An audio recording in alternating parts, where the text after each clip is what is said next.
रउआ सबके प्रणाम। देखा भैया, त्योहार का मतलब होला मिठास और अपनन से प्यार। बाकी बाजार का मिलावटी मिठाई खा के सेहत काहे बिगाड़ल जाए। ए बेर बनावे कुछ खास जहाँ सेहतो रहे दुरुस्त और स्वाद भी रहे एकदम जबरदस्त।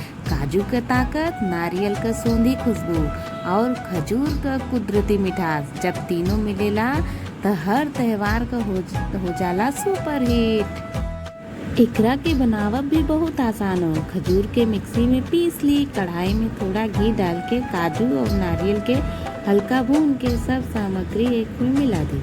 एकरा बाद थाली में जमा के मनचाहा आकार में काट ली।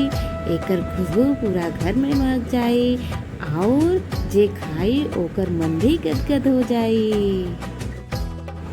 त देर काहे, ई शानदार बर्फी बनावे और घर के मेहरारून के हाथ और स्वाद बढ़ावे। अगर वीडियो नीमन लागे हो तो लाइक शेयर फॉलो जरूर करे।